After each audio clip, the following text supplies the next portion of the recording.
ETF index mutual funds నేర్చుకుని stock మార్కెట్లో రాణించాలనుకుంటున్నారా? వెంటనే ఈ నెంబర్కి కాల్ చేయండి.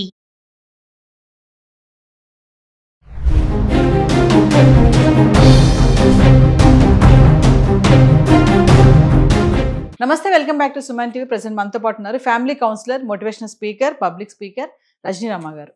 నమస్తే మ్యామ్. నమస్తే నవీన. మ్యామ్, వివాహేతర సంబంధాలు మనం చాలా వీడియోలో మాట్లాడుకున్నాము. అసలు కుటుంబంలో కలహాలు రావడానికి కారణమే ఇల్లీగల్ అఫైర్స్ అని చెప్పేసి. అయితే ఈ వివాహేతర సంబంధాలు వెనుకున్నటువంటి సైకలాజికల్ రీజన్స్ ఏముంటాయి? మామూలుగా అంటే సెక్షువల్గా సరిగ్గా లేకపోవడం వల్లే వీళ్ళు వేరే వైపు మల్లుతున్నారని చెప్పేసి కొంతమంది అంటూ ఉంటారు. నిజంగా అదే అంటారా రీజన్? ఇంకా వేరే ఏమన్నా ఉన్నాయా? అది చెప్తా చూడండి. భోజనం అనేది ఆకలి అయినప్పుడు తింటాం, దాహం అయినప్పుడు వాటర్ తాగుతాం, ఒక సినిమా చూడాలనిపించినప్పుడు చూస్తాం, మూడు లేనప్పుడు సినిమా కూడా చూడబుద్ది కాదు, ఎంత మంచి సినిమా అయినా. ఇది సెక్స్ అనేది కూడా అంతే. అది ఇంకా ఎప్పుడు పడితే అప్పుడు 24 గంటలు లేకపోతే అదే జీవితంలాగా ఉండదు, ఎవరికీ ఉండదు. అంత అక్రమ సంబంధాల్లో ఉన్న వాళ్ళకి కూడా ఇది ఉండదు.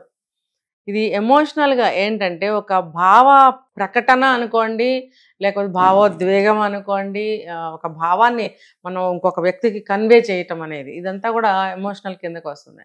ఎమోషన్స్ అన్నమాట ఇవన్నీ. దాన్ని ఇద్దరికీ ఉండాలి, భార్యాభర్తలు ఇద్దరికి. ఒక్కళ్ళకి ఉంటే సరిపోదు. ఇప్పుడు భార్య అతిగా ప్రేమించే భార్య ప్రతిదానికి సెన్సిటివ్ అని చెప్పను ఇక్కడ, ప్రతిదానికి స్పందించే హృదయం అనుకోండి, కరెక్ట్ వర్డ్ ఇది, స్పందించే హృదయం. ఇప్పుడు ఒక పువ్వు చూసిన అబ్బా ఎంత బాగుంది కదా ఈ పువ్వు అంటే అన్నాడు అనుకోండి మగుడు, ఆ అమ్మాయి ఆ ఆనందాన్ని కానీ ఆ పువ్వులో ఉన్నటువంటి అందాన్ని కానీ వెంటనే ఎవరితో పంచుకోవాలనే ఆ భావోద్వేగం, ఆ భావం ఏదైతే ఉందో అది నీళ్లు గారిపోతుంది. అలాగే ఒక ఇంట్లో విషయం కూడా తీసుకుందాము. ఇది కామన్గా అందరూ చెప్పేదే, అందరం అనుకునేది.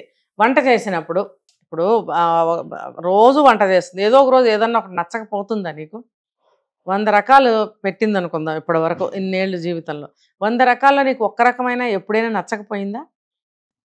అంటే నువ్వు ఎప్పుడూ కూడా ఒక్కరోజు కూడా నువ్వు బాగుందని అనలేదు అంటే నీ ఒక్కడు కూడా నచ్చలేదా నీకు ఇన్ని సంవత్సరాల్లో? పోనీ నీకు నచ్చలేదు, ఆవిడ మళ్ళీ మళ్ళీ ప్రయత్నం చేసి వండే ఉంటుందిగా ఈ 100 సార్లు.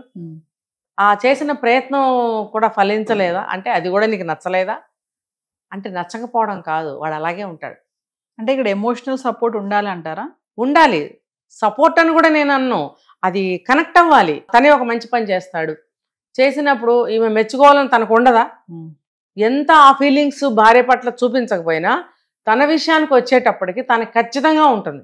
ఈవిడికి ఎంత ఉంటే ఆయనకి అంత ఉంటుంది. నేను నన్ను మెచ్చుకోవాలి, నన్ను గుర్తించాలి, నా గొప్పను పొగడాలి అని ఒకటే అనిపిస్తుంది అనమాట. నీకు అంత నీ విషయంలో నీకు అంత స్పందనలు ఉన్నప్పుడు భార్యకి తనకి చిన్న చిన్న విషయాలే ఉంటాయి, ఇంట్లో ఉండే భార్యకి. ఆ చిన్న చిన్న వాటిని కూడా నువ్వు ఎందుకు యాక్సెప్ట్ చేయలేకపోతున్నావు? అంటే ఏంటంటే రెండు ఇందులో ఏంటి మెచ్చుకునేది, రెండోది ఏంటంటే అమ్మో మెచ్చుకుంటే తలపైకి ఎక్కి కూర్చుంటుంది, ఇంకా దీన్ని ఆపలేము. ఈ రెండు భావాలు, ఈ రెండు భావాలు ఎందుకు వస్తాయంటే అది పెరిగిన పెరుగుదల. కొంతమంది అంటారు మేడం, నాకు ఇక్కడ ప్రేమ దొరకట్లేదు, అక్కడ ప్రేమ దొరుకుతుంది, నాకు ఇక్కడ ఓదార్పు లేదు, అక్కడ ఓదార్పు దొరుకుతుంది, వాళ్ళు నన్ను మంచిగా మాట్లాడుతున్నారు, నాతోటి ప్రేమగా మాట్లాడుతున్నారు, ఇక్కడ ప్రేమ నాకు లేదు అందుకే నేను అలా టర్న్ అయ్యానని కూడా చెప్తున్నారు. అవును, కరెక్టే. ఇప్పుడు ప్రేమ ఇంకా మీరు చెప్పిన పక్కన పెడదాము, చిన్నదే చెప్తా నేను ఎగ్జాంపుల్. ఇప్పుడు నువ్వు పుడితే నీకేమన్నా గొప్ప, దేశానికి ఏమన్నా గొప్ప అని అడుగుతారు, కాకపోవచ్చు. కానీ ఎవరు పుట్టినరోజు వాళ్ళకి ఎంత గ్రేట్గా అనిపిస్తుంది కదా. ఇప్పుడు అమ్మా నాన్న చిన్నప్పటి నుంచి పుట్టినరోజు చేస్తారు, పెళ్ళైన తర్వాత ఎవరు భర్త వస్తాడు, భర్త కూడా అలా పుట్టినరోజు చేస్తాడు కావాలి, చేస్తాడు అనే ఆశతోనే ఉంటుంది. కానీ అతనికి చేసే అలవాటు కానీ చేసే ఉద్దేశం కానీ లేదు అనుకుందాం, అక్కడ ఎంత హర్ట్ అవుతుంది తెలుసా అమ్మాయి? అంటే అతనికి చెయ్యాలి అని తెలీదు, చేయటం అనేది అలవాటు లేదు. మరి ఈ అమ్మాయి భావాలు ఎలా ఉన్నాయి, అతని భావాలు ఎలా ఉన్నాయి అంటే నేను అదే అంది, ఎమోషనల్గా కనెక్ట్ అవ్వలేకపోతారు. ఇప్పుడు పెళ్ళనంటే ఒకళ్ళ అభిప్రాయాలు ఒకళ్ళు కొంతలో కొంత మార్చుకోవాలి. మనం కూడా రీసెంట్గా ఒక వీడియో చేసాం, మనం పెళ్లి చేసుకోవాలనుకునే అబ్బాయి ఖచ్చితంగా మారాలి, మారిన తర్వాత పెళ్లి చేసుకోండి, పెళ్ళైన తర్వాత లైఫ్ ఎలా ఉంటుంది, నేను ఎలా ఉండాలి అనే విషయాలను తెలుసుకోవటమే మారటం. ఆ తెలుసుకున్న తర్వాత పెళ్లి చేసుకోండి అంటే దీనికి ప్రీ మ్యారిటల్ కౌన్సిలింగ్ కూడా తీసుకోమని చెప్తున్నాం ఈ మధ్య. లేకపోతే అభిప్రాయ భేదాలు రావటం, ఇలా హర్ట్ అవ్వడము, విడాకులు తీసుకోవడము, పెళ్లి చేసుకునేది విడాకులు తీసుకోవడం కోసం కాదు కదా.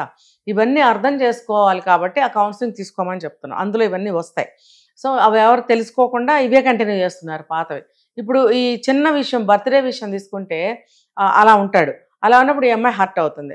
హర్ట్ అయినప్పుడు పోన్లే ఫస్ట్ టైం కదా గుర్తులేదేమో అని గుర్తు చేస్తుంది.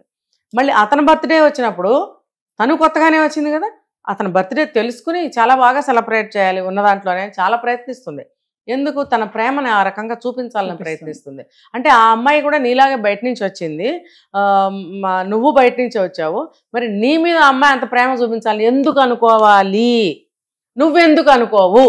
తను చూపించాలని నువ్వు ఖచ్చితంగా కోరుకుంటున్నావు మనసులో, నువ్వు చూపించాలని నువ్వు ఎందుకు అనుకోవట్లేదు? తను కూడా కోరుకుంటుంది కదా.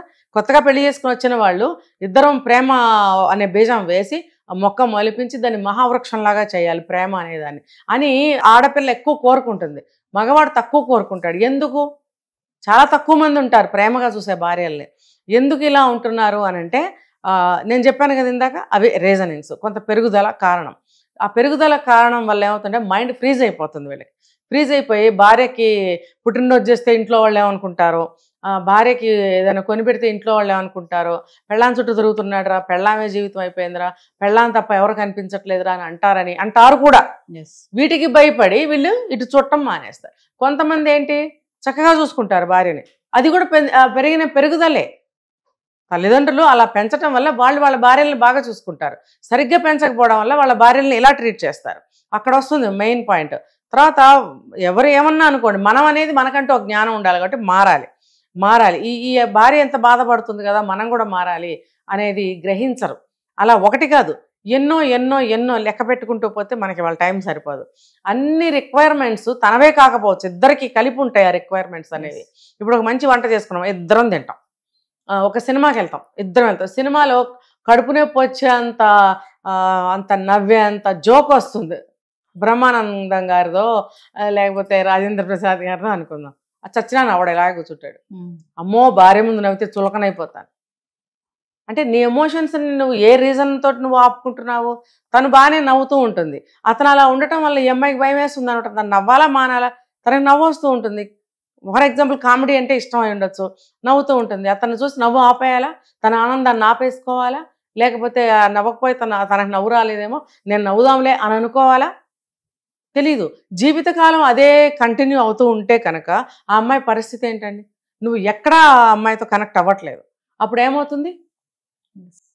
ఎవరన్నా చూస్తారు బయట వాళ్ళు, భలే ఉందండి మీ చీర అంటాడు, మామూలుగా అంటాడు, అతను వెంటనే కనెక్ట్ అయిపోతుంది. అక్కడ నచ్చుతుంది కదా మాట, ఖచ్చితంగా నచ్చుతుంది. అది ఎవరన్నా కానివ్వండి, ఒక లేడీ అన్నా సరే ఆవిడ ఎంత మంచిది, ఎంత సహృదయం, ఆడవాళ్ళు మెచ్చుకోరు, చక్కగా ఆవిడ ఇలా చెప్తుంది అని కూడా అనుకోవచ్చు. అంటే ఒక సంబంధమే అని నేను అనటం లేదు, ఎందుకు కనెక్ట్ అవుతారనే రీజన్ చెప్తున్నాను నేను. అదే ఒక మగవాడు అన్నట్టయితే ఆపోజిట్ సెక్స్ కాబట్టి అది ఖచ్చితంగా అట్రాక్ట్ అవుతుంది, సంబంధం పెట్టుకోవడానికి ఛాన్సెస్ ఉన్నాయి. అది ఎవరిచ్చారు? నువ్వే ఇచ్చావు. ఒక క్వశ్చన్ చెప్పండి మేడం ఫైనల్గా. సెక్షువల్గా హ్యాపీగా ఉన్నా కూడా ఎమోషనల్గా సపోర్ట్ లేకపోతే ఇలా టర్న్ అవుతారంటారా? తప్పు. అలాంటి వాళ్ళ విషయాల్లో సెక్సువల్గా హ్యాపీగా ఉండరు. అది కూడా వాడు అలాగే ఉంటాడు, అక్కడ కూడా అలాగే ఉంటాడు. వాడికేం హ్యాపీయో మనకు తెలియదు, కానీ ఆ అమ్మాయికి మాత్రం హ్యాపీ ఉండదు. ఇప్పుడు మనం ఎన్నో చదివి ఉంటాం, బుక్స్ ఎన్నో వినుంటాం, సినిమాల్లో కూడా చూపిస్తూ ఉంటారు. ఒక రొమాన్స్ అనేది ఒక మన డ్యూయెట్లు చూపిస్తుంటారు. ఒక డ్యూయెట్లో పెళ్ళి అవ్వడము, ఫస్ట్ నైట్ అయిపోవడం, బాబు పుట్టేయడం, ఇవన్నీ చూపిస్తారు మనకి. అక్కడ పెళ్ళి అనేది ఒక అంశం, ఫస్ట్ నైట్ అనేది ఒక అంశం, బాబు పుట్టడం, ఇన్ బిట్వీన్ ప్రెగ్నెన్సీ రావడం, సీమంతాలు, ఇవన్నీ ఒక సాంగ్లో చూపించినప్పుడు ఆ డిఫరెంట్ ఎమోషన్స్ కానీ, ముచ్చట్లు కానీ, ముద్దులు కానీ, ఆ భార్యాభర్తల యొక్క బంధం కానీ ఎంత బాగా చూపిస్తాడో అలా ఉండాలని ప్రతి ఆడపిల్ల ఏ వయసు వచ్చినా కోరుకుంటుంది, ముసలమ్మైనా కోరుకుంటుంది. ఎందుకంటే భర్తతో అటువంటి బాండ్ కావాలని ప్రతి స్త్రీ ఎల్లకాలం కోరుకుంటూనే ఉంటుంది. మరి ఇన్ని సినిమాలు చూసి వీళ్ళు ఏమీ నేర్చుకోరు. అంటే అలా చూపించినట్టుగా ఉండాలి, కానీ వీళ్ళు ఉండకపోవడం వల్ల, అంటే రొమాన్స్ ఎలా చేయాలో కూడా అందులో చూపిస్తాడు. అంటే మనకి పాట రూపంలోనే అలా చూపిస్తాడు, యాక్టింగ్ కాబట్టి. రియల్ లైఫ్లో దాన్ని మీరు అన్వయించుకోవాలి, కనెక్ట్ అవ్వగలగాలి, అంతే కదా. పాత 60-70 సంవత్సరాల సినిమాల్లో కూడా ఫస్ట్ నైట్ సీన్లు చూపిస్తారు. తర్వాత కూడా సంసారం నడుస్తున్నట్టుగా కథ నడిపినప్పుడు అందులో కూడా భార్యతో భర్త ఎలా ఉన్నాడు, భర్తతో భార్య ఎలా ఉంది, అది కూడా చూపించాడా లేదా? మరి ఎలా ఉండాలి భార్యతో? ఒక సెక్స్ ఒక్కటేనా? కాదు కదా. ఆ సెక్స్ బాగుండాలంటే ఇది మిగతా అన్ని బాగుండాలి. మిగతా అన్ని బాగున్నప్పుడు అక్కడ ఇద్దరు కూడా చాలా ఆనందంగా సంతోషంగా ఉండగలుగుతారు. ఎందుకంటే ఒక చూపు కానీ, ఒక మాట కానీ, ఒక నవ్వు కానీ, ఒక టచ్ కానీ, ఒక బిహేవియర్ కానీ, ఒక ట్రీట్మెంట్ కానీ కనెక్టివ్గా ఉండాలి. ఆ కనెక్టివిటీ ఎప్పుడైతే మిస్ అవుతుందో ఈక్వల్ టు ఎమోషన్స్ అని చెప్పుకోవచ్చు. అప్పుడు సంసార జీవితం బాగుంటుంది. ముసలివాడు అయినా కూడా ఆ ముసలివాడులోనే ఒక గొప్ప హీరోని భార్య చూడగలుగుతుంది. ఇది తెలుసుకుంటే ఏ మగాడైనా సరే సరిగ్గా ఉంటాడు. Thank you ma'am.